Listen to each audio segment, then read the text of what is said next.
Am I the a-hole for not paying college money for my daughter, which I found out wasn't mine? My ex cheated on me and made me believe for 9 years that my daughter was mine. When I found out, I filed for divorce but still had to pay child support. I felt bad for my daughter, so I gave my wife the money I had for her college fund. But the minute I did, my ex-wife refused to let me see her. Eventually, I got remarried and have a son and another daughter. My ex got in contact with me through social media and asked for her college fund. When I told her I already gave it to her for my daughter, she confessed that she spent it on gambling and lost it all. My daughter had no money for college and could only go with debt. She asked for more money, but I said no, since I already gave it, and the only other fund I had now was for my son and other daughter. And I wasn't going to give her that fund. My ex told my daughter a twisted version of the event, and now she's mad at me and calling me an a-hole and playing favorites. My ex-wife is joining in as well. Am I the a-hole? Now for the top comments. Provide your daughter with your bank statements from 9-ish years ago showing you gave her mother her college fund. If you have your ex's comments regarding the college fund in social media comments, also provide that to your daughter. If you want, you can show her that you paid for her child support as well every single month. You fulfilled your legal duty, child support, to your daughter regardless of her biological connection to you. Not an a-hole. I do have screenshots of her remarks. My daughter does know I paid her child support. She just thinks I should pay for her college again because of her mother. Not an a-hole. It does suck that your daughter got saddled with a crappy mom. But you've done your part, and you provided for her thus far. Now it would be unfair to your other kids. To ask for their fund is entitled and rude. She needs to grow up and blame the real villain here, her mother. Info. You said your ex denied you contact even though you were paying child support. If you're paying child support, you are entitled to a custody hearing. Have you not seen your daughter this whole time? You're not a a-hole about the college fund, but I'm curious why you can't just explain to your daughter what happened. I have, and she doesn't believe me since I haven't seen her. Show her the message exchanged with her mom. You just walked away from her after 9 years? His wife did not let him meet her. He was legally her father. He had rights. If this story is true, which is doubtful, then when mom said no, Opie said, "Oh, okay, cool," and abandoned his daughter for 9 years. That's not normal. He was most likely on the birth certificate as her father. Once he found out his daughter was not his, because his name is on the birth certificate, he still needs to pay child support for her, regardless of whether she is biologically his or not. But he most likely had no grounds to fight for custody because he is not her biological father. So yes, the mother can refuse visitation while he is still paying child support. The system is completely flawed. Not an a-hole. The one your daughter should be getting angry at is your ex-wife. If she had any concern about her, she would go gambling around. You don't owe them crap. Let them take loans or whatever. You have done your part. Let your daughter see some proof. Though I don't know how she's ready to believe someone who lied for 9 years and not you. Still, you leaving her after learning she wasn't yours is a trash behavior. 'Cause real or not, as a parent, you loved her for 9 years. You were the father figure for her. Can't imagine how sad she must have been. Probably even blamed herself for everything. Now for the next story. Am I the a-hole for not allowing my son to stay the night at his grandparents' house? A little backstory. I am a single mother to a 2-year-old boy. We'll call him Gavin. Gavin's father, Ted, and I are not together. I have sole physical custody, and his father has supervised visitation once a week. Ted was never involved in my pregnancy at all, and is not very involved in our son's life either. Ted's mother, Rose, however, is very involved. Rose can be overwhelming, but I try to brush it off as I know she just does it out of love for her grandchild. I'll admit I'm a bit overprotective and hyper-independent, as I don't trust many people to be alone with my son. When Gavin was first born, I had a rule, like many other parents, that I did not allow anyone to kiss my child until he was a year old. I was afraid of him contracting any viruses that could significantly harm him as an infant. This fear came true when he got RSV at 9 months and spent 4 days in the hospital in oxygen. Anyway, Rose always tried to sneak kisses when I wasn't looking. I one time caught it on the baby monitor and I was furious. This was only the beginning of her having zero respect for my rules as a parent. The most recent time was when she came to my house to see Gavin. Gavin wanted to go play outside, but I had said no and that it was time to get ready for dinner. I told him we could play outside after we eat. Rose picked him up and he said, outside. I repeated what I had said, and she responded, oh, we'll just go out for a minute.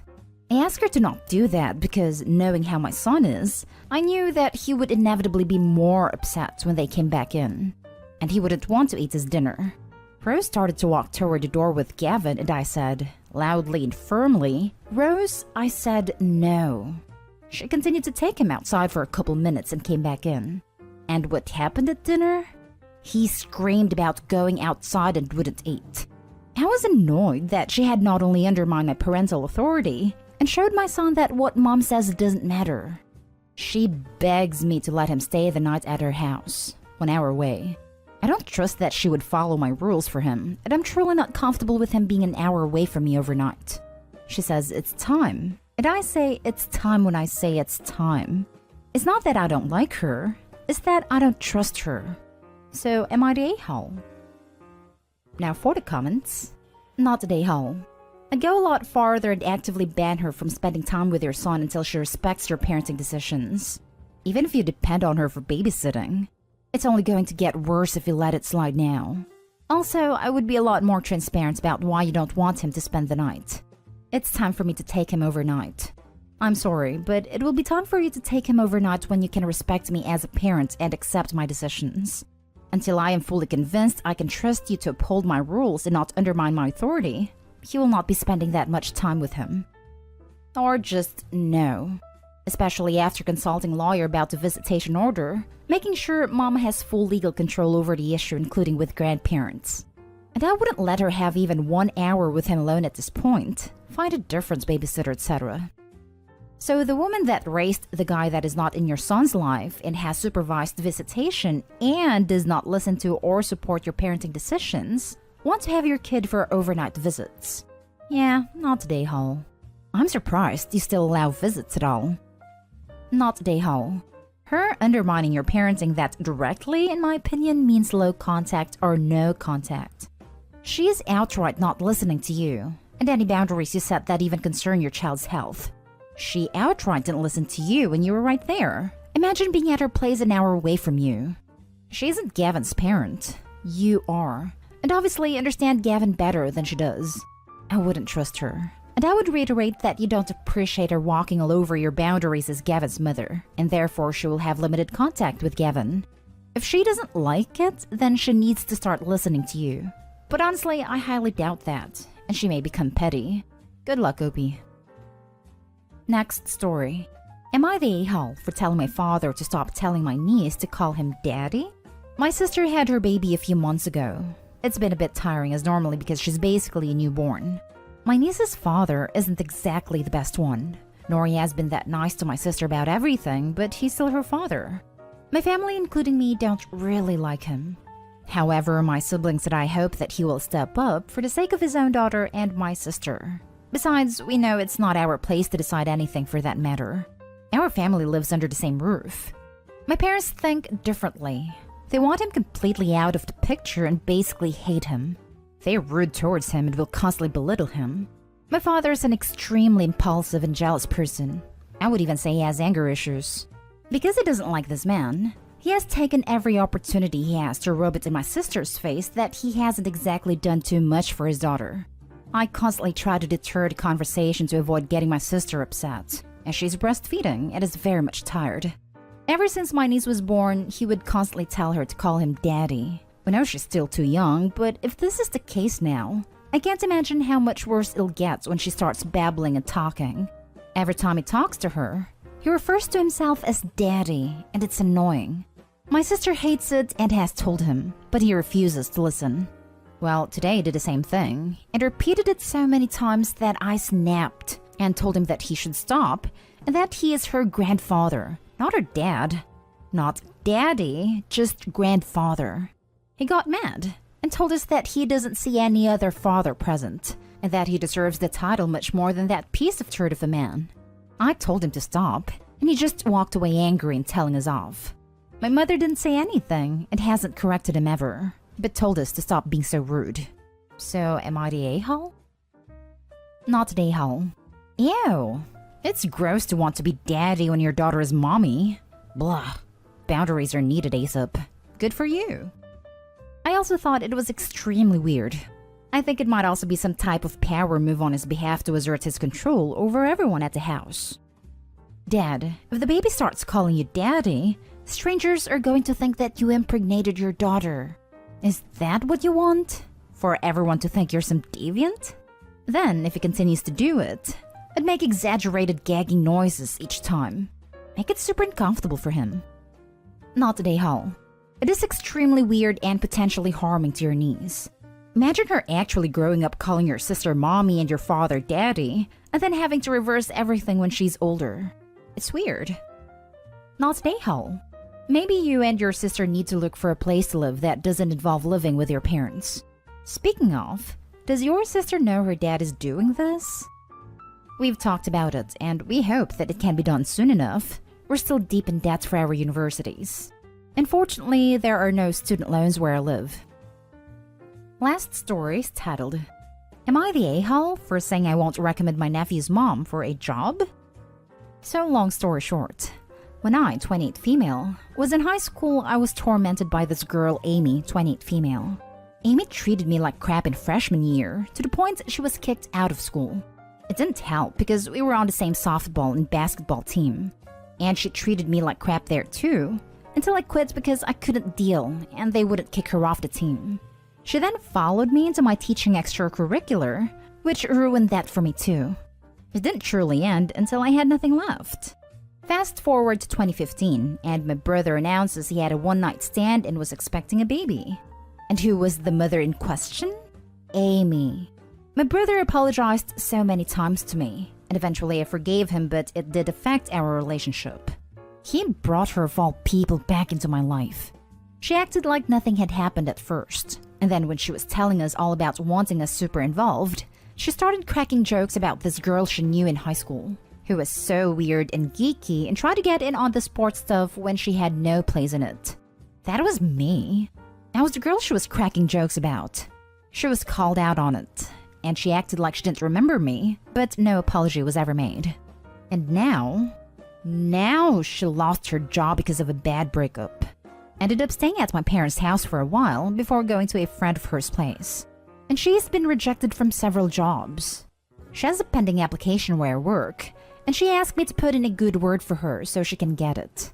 My brother and parents told me I should recommend her for the job, that I did it before for people and I should do it again for my nephew. But I can't work with her and see her for my nephew's sake. I don't want her in my life at all. And I can feel it already bothering more that she's part of our lives now because of my nephew. I love him. But if I could change who his mother was, I would in a heartbeat. I hate her for what she did to me, and I can never forgive and forget. I just try not to deal with her too much. So I said no. I told them I couldn't do it. Now everyone thinks I'm an a-hole, because my nephew has a mom with no job, which means less stability for him as she's been going through a few different places to live with friends. The fact is, my voice would hold some weight and she would likely get the job if I said something. Am I the a-hole for not? Not the a-hole.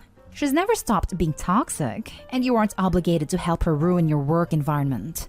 You'd end up quitting, or at best looking like an unreliable jerk. That said, unless your family's on a first-name basis with your management, maybe you should have lied.